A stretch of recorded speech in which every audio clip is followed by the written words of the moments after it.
Right, how's it everybody? Quick video today just on CPU encoding, and I'm guessing I could use it for streaming as well.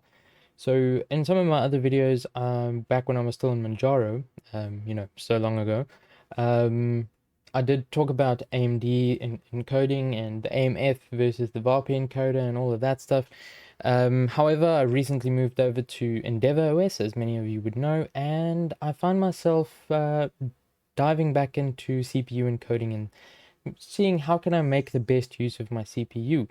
At the end of the day, that's the easiest thing to implement, and it's probably the one, if you get it working, that has one of the highest qualities in terms of not artifacting and all of that stuff, especially on higher bitrate and faster movement on the screen for games and stuff like that.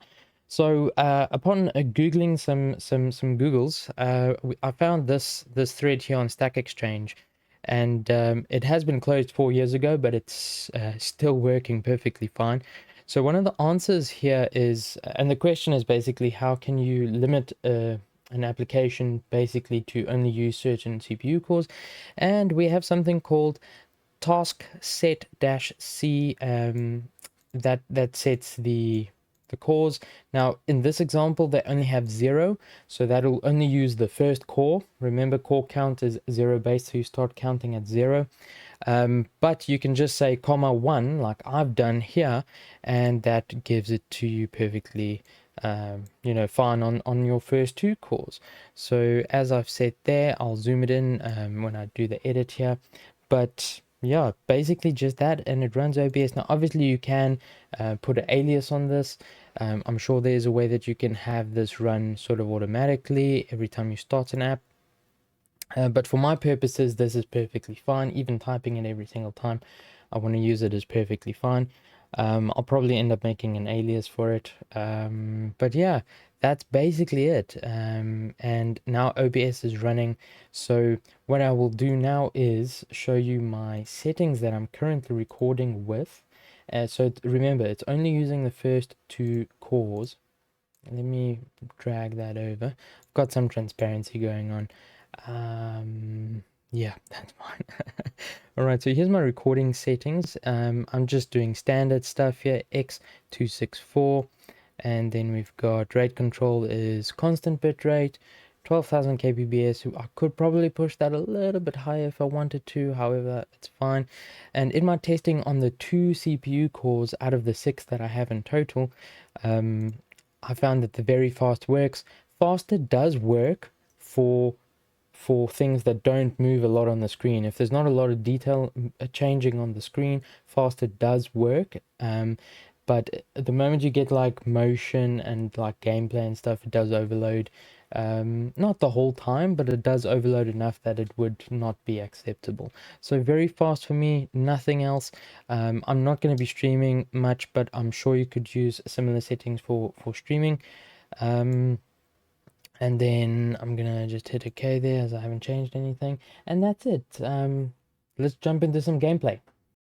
Right, so we're loading in Guild Wars 2, loading into Lion's Arch. Lion's Arch is one of the more demanding sections in the game, and yeah, it runs fine. So in the past, when I've tried CPU recording, or CPU encoding, I should say, it wasn't very nice. The game was terrible, it lagged like mad, you could definitely tell the difference, but limiting the recording to only using 2 of my cores is really nice. It leaves the other 4 physical cores to actually do its thing for the games. And remember, a lot of games still don't really make use of multi-threading past 4 cores or past 4 threads. So you should have a similar experience with most games.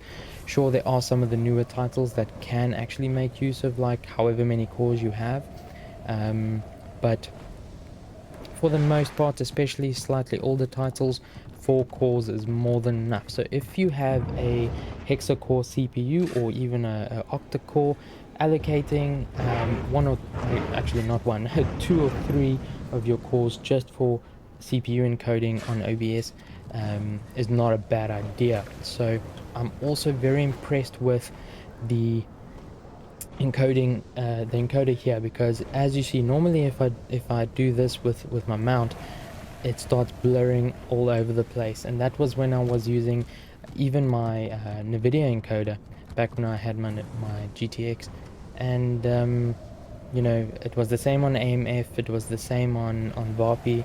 You know, it just wasn't as crispy, but for some reason it just looks so much better on the CPU encoder. Now obviously this is Lion's Arch, there's no events happening, but Guildwars 2 is known for being absolute crap, like lag like mad when you are actually doing like boss events or world events, you know, like those really big ones where there's like crap ton of players on the map. So I'm sure we would have issues during one of those events anyways, but you have issues regardless, unless you're running the DX, was it the DX12 mod? I've heard good things about that, haven't tried it myself, but hey, I thought I'd just make a quick video showing you guys today about you know, CPU encoding, as that's probably what I'm going to stick to for a while. I am recording at 30 FPS, not 60. Maybe I'll try 60, but I doubt it, as I'm already nearly maxing out my 2 cores here. It's ranging anywhere from like 60% usage all the way up to like 93% usage on, you know, a per core basis here. Not extremely consistent, it is up and down, but I doubt I'd be able to do 60 FPS just using the 2 cores alone. If I'm playing a game, you know, that is really not intense, obviously I can bump it up, but then there won't be any need to bump it up, because then, you know, the game shouldn't have too much visual fidelity to actually encode. That being said, I think I found a sweet spot here with my 2 cores.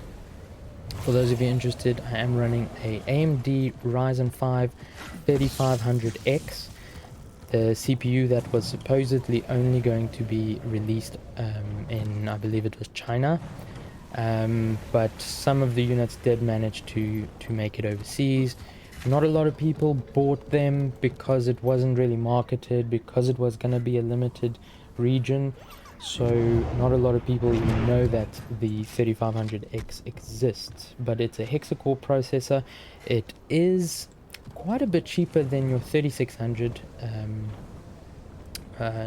but it's, you know, per core performance it's very close, and obviously it does not have the hyper threading enabled, so I've really only got 6 threads to work with.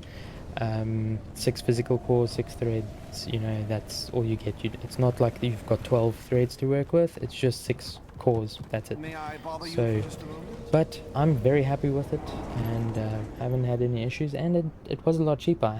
I had a budget to stick to, and it allowed me to stick to the budget without compromising too much on the CPU side of things. Anyways, that's me ranting on again. I'm already going on to the 5-minute mark here, I think. So have a good one. I will see you in the next video. I'll probably do another Let's Talk Linux episode, so if you haven't checked those out, please check those out. I'll leave a link in the description. That's just where I talk about stuff. I've done 2 videos so far, and it's a slightly different format as well as you know, as what you see here, my gaming and videos and so on. So please go and check those out, and I will see you in the next video. Have a good one. Cheers. Bye.